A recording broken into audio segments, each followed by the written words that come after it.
Shortly after recovering from her hospital stay, Mary Jane catches up with Peter in a hallway on campus.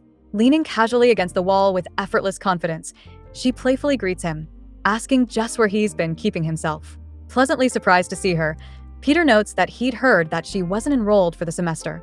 MJ confirms her studies are on hold, explaining that her doctor insisted that she take time to rest. Noticing that Peter looks a bit banged up himself, she offers to carry his books, mischievously suggesting he play the sex object for a change, as men aren't the only ones who can be chauvinistic. As Peter hesitantly accepts, MJ asks him to relax, remarking that he's the tensest person she's ever met, yet that's what makes him so lovable. Peter admits it's the strangest compliment he's ever received, if it even was one, to which a flirtatious MJ assures him it absolutely was. As Peter returns the smile, his mind suddenly drifts to Gwen Stacy. The memory of her death weighs on him, and he silently wonders if anyone could replace the woman he loved, a question he still cannot answer. Noticing his smile dissolve into a pensive frown, Mary Jane reaches out and gently takes his hand in hers. Later, Peter sits alone in his new unfurnished Chelsea apartment. While he is on the phone with Aunt May, Mary Jane arrives for a visit and settles onto the bare floor beside him, patiently applying her lipstick as he continues his call. The quiet moment is shattered when Peter suddenly hallucinates the kingpin, looming directly behind Mary Jane. Shouting for her to get down, he hurls the telephone at the vision.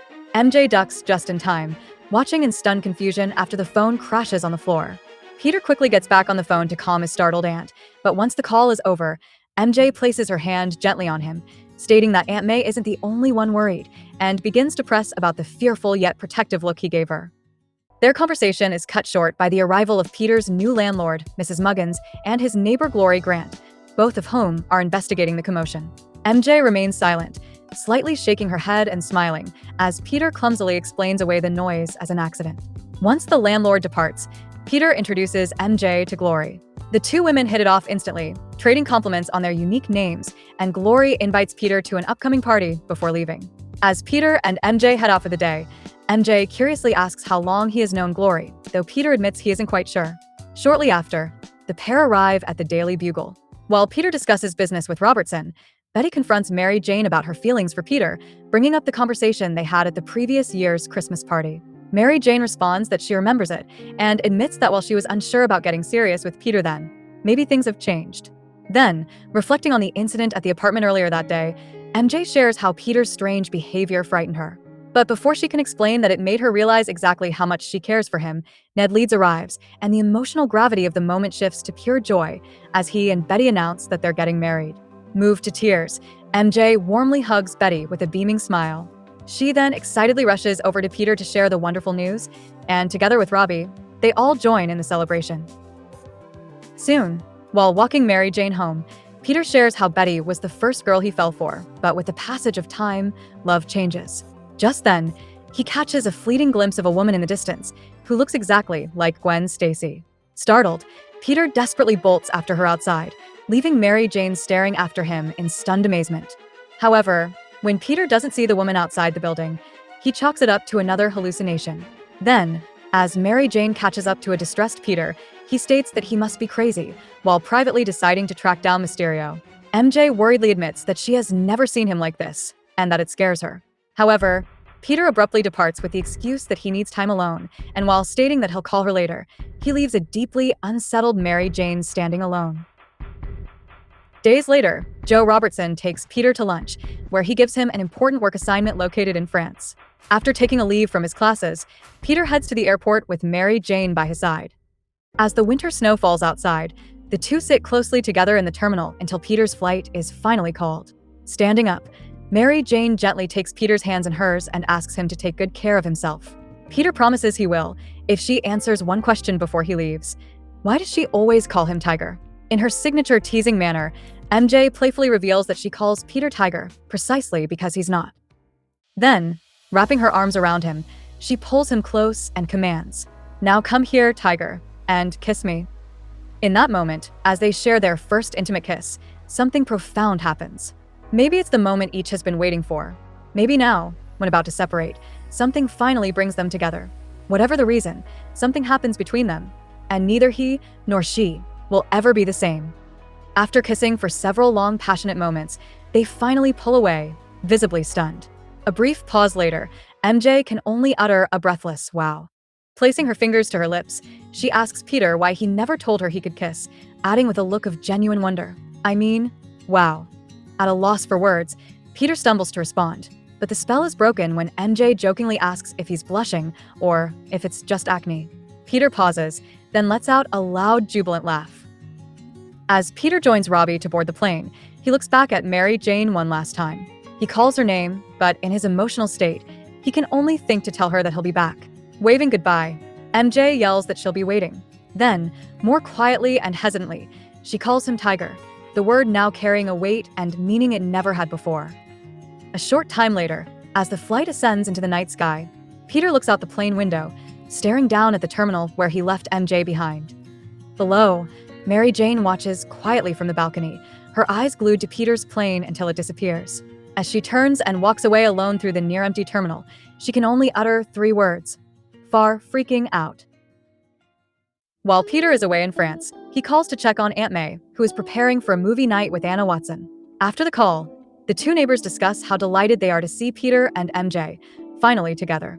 May reminisces about the long, humorous struggle it took to get the 2 of them on a blind date and how silly it was that Peter tried so hard to avoid Mary Jane. As they step out onto the street, May expresses her relief that Peter had someone to turn to after the tragic death of Gwen Stacy. However, her words are cut short when she sees a woman standing nearby who looks exactly like Gwen. The shock is too much for May's frail heart, and she collapses on the sidewalk. Some time later, Peter returns to New York. As he boards a taxi from the airport with Robbie and Jonah, Robbie notes that he expected Mary Jane to be there to greet them. Peter admits he's surprised as well, explaining that he'd sent her a message from Paris, but assumes she simply couldn't make it. As Jonah predictably shifts the conversation back to himself, Peter's mind remains on MJ. He wonders why she wasn't at the terminal and begins to realize just how much he's been thinking about her lately. When the taxi finally pulls up to his building, Peter is alarmed to find a distraught Anna Watson waiting at his door. He bolts from the cab, and Anna hurriedly informs him that Aunt May has been hospitalized. Before she can explain the cause of the collapse, a panicked Peter rushes upstairs to his apartment. He throws open the door, only to be frozen in his tracks. Standing in his living room, waiting for him, is Gwen Stacy. Moments later, Peter sits hunched on the floor, feeling as if he's finally gone crazy. When the woman reaches out to ask if he's all right, Peter quickly recoils, demanding she not touch him until he's worked this through. Then, in a defensive rage, Peter shouts that Gwen Stacy was killed by the Green Goblin, and while he doesn't know what the woman's game is, it won't work. Finally, declaring that Gwen Stacy is dead, Peter calls the woman an imposter and bolts out the door, pausing only to tell a bewildered Anna Watson that he will find the sick person behind this. Shortly following an exhausting battle with the Scorpion, a weary Peter makes his way to see Aunt May, where he finds his circle of friends, including Mary Jane and the Gwen lookalike, gathered outside her hospital room. Mary Jane looks at Peter from among the crowd and greets him in relief, telling him they've been looking for him all day. But Peter is fixated on confronting the Gwen lookalike and tells Mary Jane to keep out of it, as he demands the woman to stay out of his life. Before the situation can escalate further, Ned Leeds interjects and reveals that they ran the woman's fingerprints, and they are a perfect match to Gwen Stacy's. However, a check of Gwen's grave confirms her body hadn't been touched. There are now 2 identical Gwens, one dead and one very much alive. As a terrified Gwen throws herself into Peter's arms, pleading for his help, a shaken Peter looks past her to Mary Jane. Their eyes meet in a moment of shared disturbance, as the budding future they were building together is suddenly overshadowed by this seemingly impossible turn of events. Later, Peter walks Gwen to her home as she questions her sanity after hearing the news of her own death. But Peter can offer little comfort, admitting that he is still struggling to process her return himself. When they reach Gwen's door, she replies that she understands, and while saying that she loves him, begins to kiss Peter. But a frozen Peter can't bring himself to return the kiss in kind. Startled by his reluctance, a shaken Gwen asks Peter if he still loves her, and after he hesitates to answer, Gwen pulls away and runs inside in tears. Alone on the sidewalk, Peter bangs his fist in frustration, as he doesn't know what to say to Gwen when confronted directly about his love for her.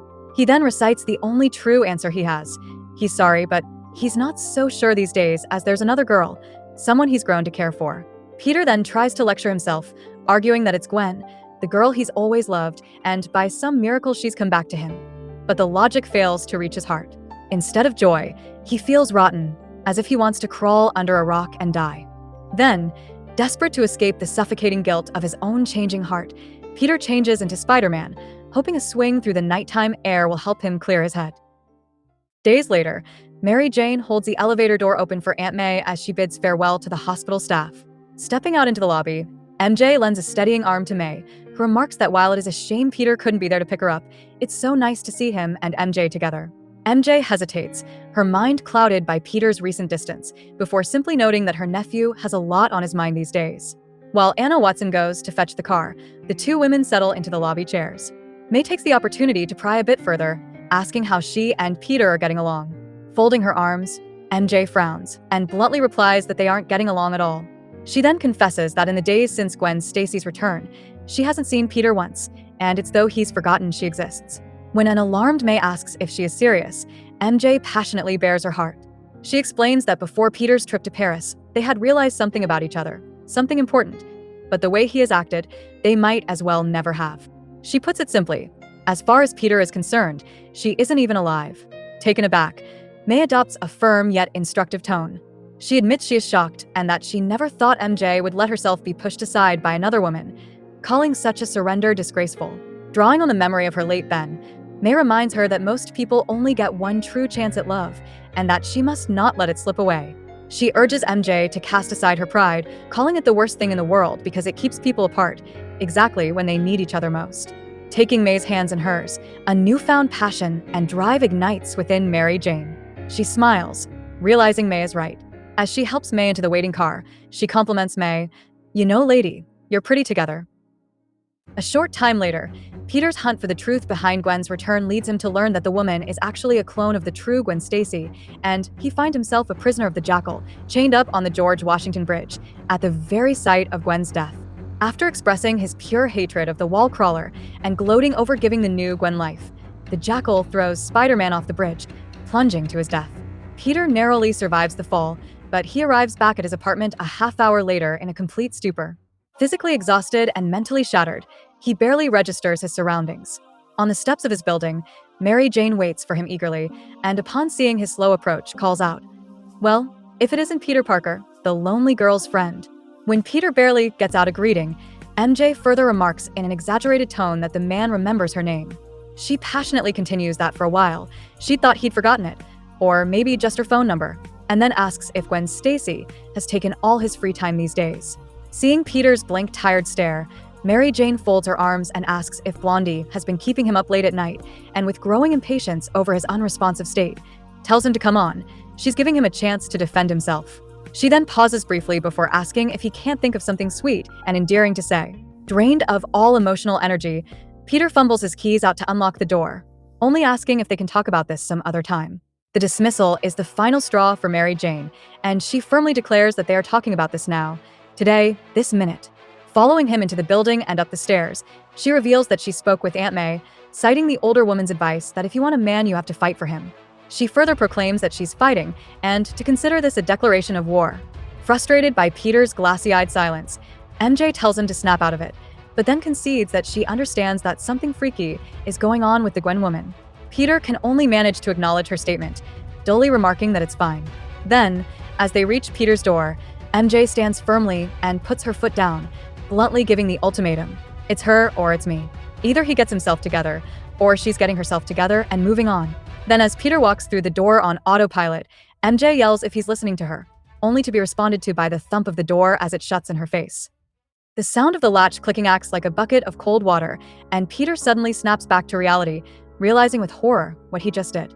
He urgently flings the door open, shouting out for Mary Jane, but the hallway is empty and MJ is gone. Clutching his head in his hands, Peter can't believe how stupid he is, realizing he may have just pushed MJ away in the critical moment she was fighting for him. Shortly after, Peter's attempt to soak away the trauma of the day in a warm bath is cut short by the persistent ring of his doorbell. Dashing to the door in a robe, his heart leaps with the hope that Mary Jane has returned, only to find Ned Leeds standing in the hallway. This meeting sets Peter on a final harrowing path to the Jackal's lair, where he discovers the villain's true identity, Professor Miles Warren. Driven mad by his own obsession with the late Gwen Stacy, Warren reveals the sickening depths of his revenge and the details of how he cloned her. Then, as the Jackal escapes, he orders Peter to meet him at Shea Stadium at midnight. Meanwhile, Mary Jane finds herself playing the role of the stable one at the Daily Bugle. She consoles a distraught Betty Brant, who is spiraling over the disappearance of Ned, Peter, and Gwen.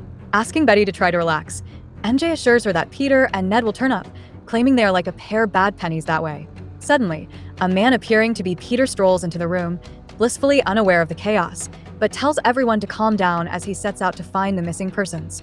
This leads to the revelation that Peter Parker himself was also cloned by the Jackal, and Spider-Man and his clone are both made to battle each other for the villain's amusement.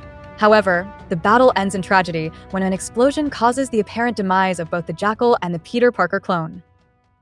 In the quiet aftermath, Peter accompanies the surviving Gwen clone to the cemetery, where the original Gwen Stacy was buried. Placing flowers on Gwen's grave, the clone wonders if the Gwen who died was the real Gwen or actually the clone.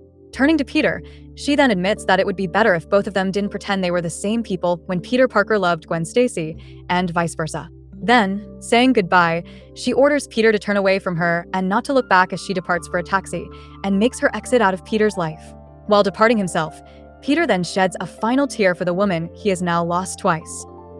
Back on the streets of Manhattan, Peter returns home with the heavy familiar ache of grief, realizing how hard it is to lose Gwen again, even though it's what he wanted, and it's what he knows was necessary.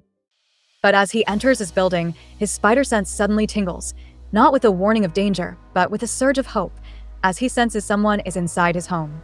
Eagerly racing up the stairs, he flings open the door and finds Mary Jane waiting for him. Peter's relief is so profound that he joyously says Mary Jane's name out loud, proclaiming how glad he is to see her. With a hopeful hesitation, MJ asks Peter if he truly means it, and in response, Peter steps into the room with a newfound confidence, commanding MJ to come to him, and he'll show her. Then, closing the door shut with a click of the latch, the two lovers lose themselves in each other.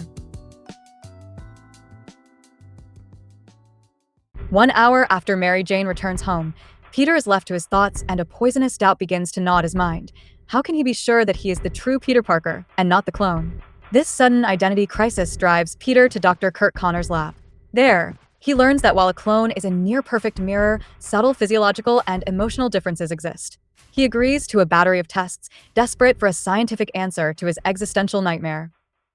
During the wait for the results, Peter is attacked by Spencer Smythe, who arrives seeking vengeance with a lethal new Spider Slayer robot.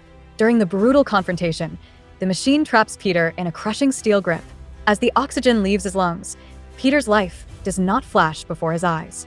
Instead, his dying thoughts turn to the safety of his Aunt May, until his last thought in the closing darkness is a powerful, overwhelming image of Mary Jane.